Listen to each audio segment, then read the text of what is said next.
Lyrics to the song, Freemason. This is for the soldier that sees the sun at midnight. Let me slow down. It's so incredible. Wow, you think you just this slick Freemasonry boule, huh? You're basically saying, this is for my fallen Freemason or fallen fraternal brothers that went to heaven by the way of light. The soldier on the checkerboard is the pawns, remember that. So when he says, this is for my soldier that sees the sun at midnight, you remember. Seeing the sun at midnight means the invisible sun, one that dies, all right? This invisible sun houses souls at the time of one's death through ascension, through this funnel of love, light, and power into the light. They know the Most High exists. So he's basically bigging up his fallen soldiers of the Order of the Boule. Now I want to show you another thing. As we're on the topic of the light, I'm going to show you some life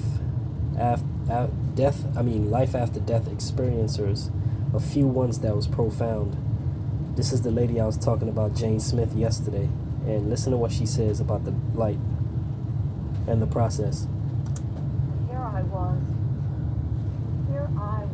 I knew I had died, and yet I was alive, and I started pouring out Thanksgiving to God, that's the way it was set up.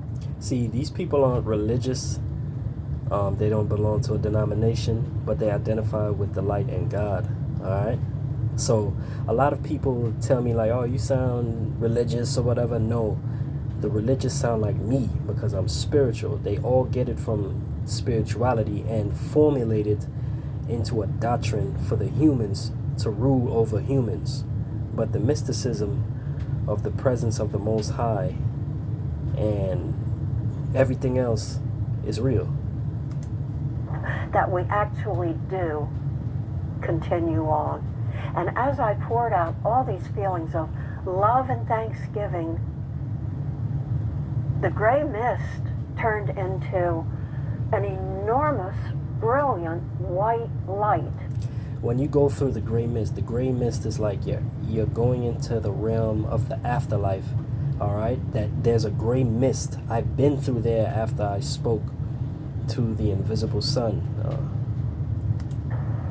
And it was not a static light like a spotlight on the stage would be.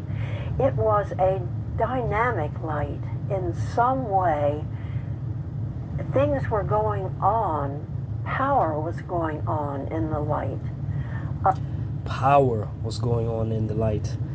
It's like a whole bunch of powers and everything that's coming down. The protection of the love, the protection of the force of the love, the light, and the wisdom shines down, and it's beautiful.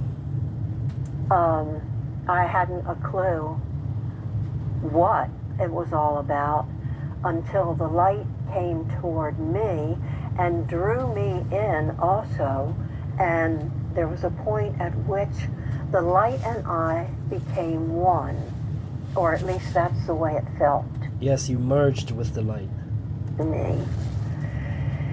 And the light consisted of a love that I cannot even describe, no matter how hard I try. There are no words to describe this kind of light. I told you guys, man. This type of love and the light is cosmic. No human words can put together can explain the beauty and the feeling. This thing loves you. This parent of all of ours loves us beyond imagination. This kind of love. The love said to me without any words, "You are my beloved soul. I love you with all of my heart. I love you without condition. You are precious to me beyond belief." This is what I was getting from just being immersed with the light. Yes. When I hugged it, it felt like it loved me like beyond any, like, where have you been all my life? And as I said, it was dynamic. It was not peaceful. It wasn't unpeaceful, but it was a dynamic situation. I'm trying to get to cradled in the light. Okay. And that's where some peace, I think, maybe was part of it, because it was the most wonderful, peaceful feeling I had ever felt. And I just let myself actually, I'll use the word, suddenly what fed into me as if I were a receiving station. I had no thoughts of my own at all while this was going on. And what was being transmitted to me was that I was an immortal being, that I had always existed. I always would exist. I was eternal. I was indestructible. There's nothing that ever really could happen to me to wipe me off the face of the earth or... Yes, or any other realm. Yes, sister. See, she found out she was an imperishable coup by the way of light. It was giving her a download of memory of who she was, an eternal star. Indestructible, imperishable is what we called it. Here's the next guy. Boom, listen to what he said. Now, what words I tell you were words, he didn't speak to me. He made his thought known to me. Like I tell my friends, I'll say red. And all of a sudden, you'll see a color red in your head. This guy got shot up in Vietnam and he was dying. And he basically was, he's talking about the conversation he had with the light of the Most High. He's talking about how he had the conversation telepathically. So I'll say apple, and you visualize an apple. So his thoughts were made known to me. And as I'm expanding out, he said to me in my interpretation, he said, you will expand out into the cosmos and know all these things. So the light is giving him an update and giving him his powers back from being in the heavenly realm. I'm telling you, these people died and came back. They being revived. We'll expand out into the cosmos. And I was given power that was immeasurably more powerful than I ever imagined God to be. And I was still cocky, I was still myself. I remember kind of puffing my chest up saying, I'm a super God. See, even this Caucasian man, he felt the power. All right? He was in war and he got shot up. No time to be religious or nothing. And then he started asking God, you know, to help him and all that. And he was chosen, man. And he was given this power beyond immeasurable imagination. Like, you know, can't even measure it. He was a super God. This is what I'm telling you all. This is what I witnessed when I seen my soul. It had to be some sort of afterlife experience for me, going through witchcraft and all this stuff with this woman, for me, in order to see the beauty behind the veil. Not disrespect for God, but I'm a super God. We cannot comprehend what we're going to become. It's immeasurably more powerful than God is, but we think he is. As I'm getting kind of cocky, God made his thought known to me, and he gave me a vision. He's holding me in his hands like a premature infant. And this is what you are. And I'm telling Brian, it's like I'm born again into heaven this time, but he saw me, and I felt his proudness like a parent feels a child when they're first born. See? He's a parent. And I'm thinking, well, this is confusion. He sees me as a little child. I felt his emotions. I felt he was proud of me. Here's this new infant coming into his world. But I'm still the super God. You see? He's like, yo, you are the Father. You're the Most High.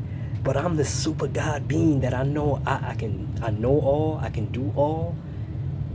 You're not the God that these religious organizations have you in the back row with your head down, ducking, praying to it, and you know, if I do this, I get spanked, or I do this, I get punished and all that.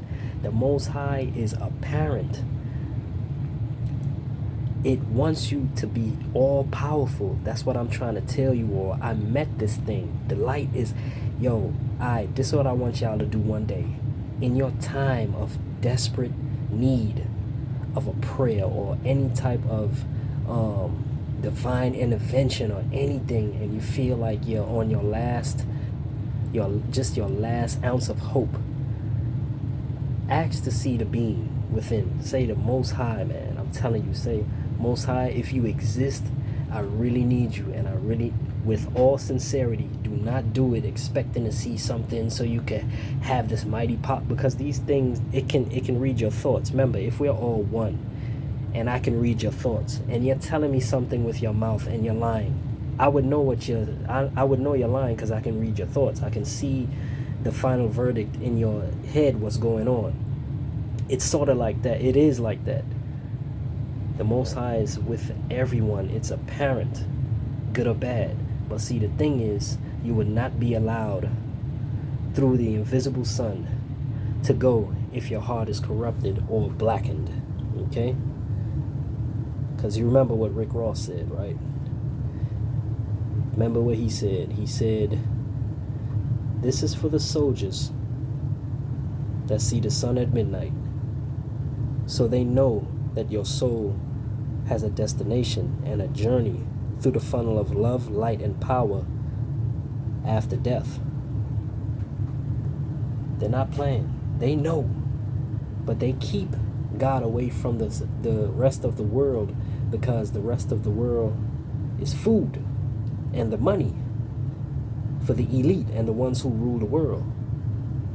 Because they have the divine backing of divine forces, because they honor the forces that we don't even think exist. They make it that way for us. When the cats are away, the mice come out to play. Our elites are the mice. And guess who the bait? Elevate, man. Get yourself right with the Most High. You did not create this world, although we are a part of it, because we are all one. You are a divine being. You are an imperishable star. Don't you ever forget that. The problem and the frustrations come to the chosen ones because we are surrounded by the lost. And they too have opinions. Strong opinions. But we have to keep our minds clear, vision sharp, and stay vigilant in this world. Be wise, full of heart, power.